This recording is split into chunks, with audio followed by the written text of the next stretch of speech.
my favorite part of these lessons was learning about the aspects. I thought that was really interesting and something I was not familiar with at all. It was a bit overwhelming at first. I had to like reread it multiple times, but once I got it, I was like, oh, like it makes a lot of sense, and I was really excited to look at my own chart. So for those of you that don't know, aspects, it is the connection or relationship between two or more planets. This connection alters the interpretation of the planets and signs involved. When the planets are an aspect to each other, their interpretations must be blended accordingly to the nature of the aspect. Basically, there's special degrees of separation between the planets with respect to Earth. So like when you look at something like this, the middle is what Earth is supposed to be, and these aspects are in relation to Earth. And this is considered for planets, sun, moon, midheaven, ascendant, and there are major aspects and minor aspects. I don't think I'm going to get into all of them because it gets a bit confusing, but it's important to read up on them. I found it really interesting. The main one I want to talk about is conjunction, and that is a major aspect. A conjunction is at 0 degrees. Two planets in conjunction are blended together, fused, and intensified. It can be a good thing if these planets get along. For example, like Venus and the moon, but bad if planets are not compatible, like Mars and Neptune. When reading your birth chart, it's important to remember aspects. It can soften things and bring ease to troublesome planetary placements, or it can also bring conflict to pleasant planetary placements. Aspects generally stimulate planets. There are more important aspects to look for example, like conjunctions. And when I did that for myself, I realized a lot, and it was actually really helpful and made a lot of sense for me as a person and how I come off to the world. There are conjunctions to these 4 angles that you should look for when analyzing your chart. These are the most important, and they make a pretty big difference. These 4 angles are conjunctions to ascendant, midheaven, descendant, and IC. When the planet makes conjunction to one of the angles, one of these angles that I mentioned, the influence of the planet may be the strongest influence in the chart. I have 2 actually, and they're very interesting to me because they're contradictory to my Pisces, actually. And when this happens, people identify strongly with the traits of that planet or planets, which in my case I actually do. For me, I have a Sun conjunction to midheaven and Mars conjunction to midheaven. So what that means is basically when you see this, this is what you relate a lot to, and you probably should if you find these in your chart.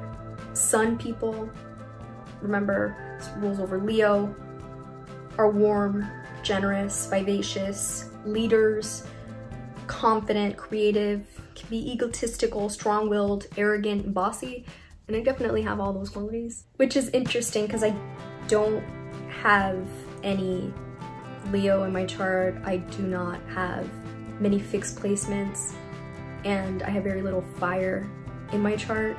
But seeing this, I'm like, yes, I understand that, and I totally see it. Mars people, they take initiative. Ideas become action. They're very action-oriented, assertive, energetic, passionate, ambitious, can be angry and harsh and impulsive. And I mean, I relate to that as well. And people that have that Mars influence, they refer to them as Martians, which is a little funny. It just, these things color your personality a little bit more, and it just helps you make more sense of your birth chart. We behave in large extent with the characteristics of these planets. It can even be more publicly evident than our sun sign, which could mean why you don't come across as your sun sign, or maybe you don't relate to it as much. What really helps in finding out this information is doing your full chart on Astro Library. It gives you a list of your aspects, and that's really helpful because that way you could just sift through it and make sense of it. Like I have, you could just type in through the find conjunction and it will give you all the conjunctions. Sun conjunction Mars, Sun conjunction midheaven, which is what I was talking about, is to those angles. Mars conjunction midheaven, also one of the other ones I was referring to. I have Uranus conjunction Neptune. So yeah, I'm gonna see if my sister, I have her chart open as well to see if she has any of these. And her only conjunction is Moon conjunction Saturn. So I told you, just to reiterate, planet in conjunction to an angle, which were the ascendant, midheaven, or MC, descendant, and IC. This can be overpowering. You could identify with the characteristics of these planets. You could read up on different descriptions as to sun people, like I said. Moon people are more I feel. They're adaptable, sensitive, understanding, perceptive. They can be moody, inconstant, changeable, very emotional. Mercury type people are the I think types.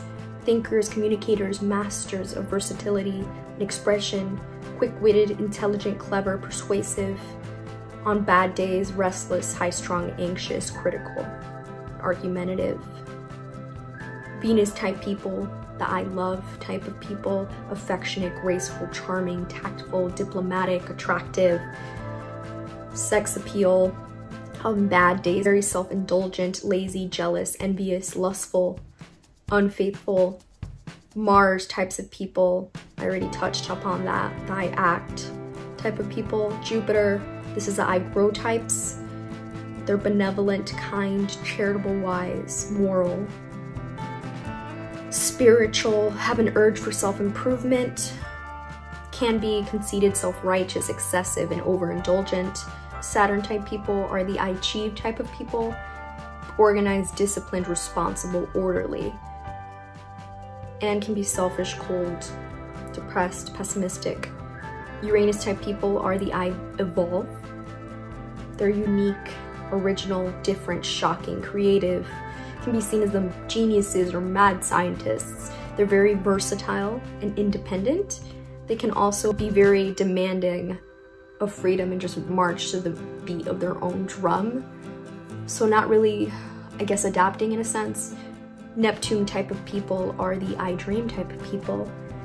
Think of your dreamy Pisces people, very idealistic, abstract, imaginable, compassionate, receptive, serving, these spiritual healers. They're known to be dabblers in the arts, music, dance, poetry, film, whatnot.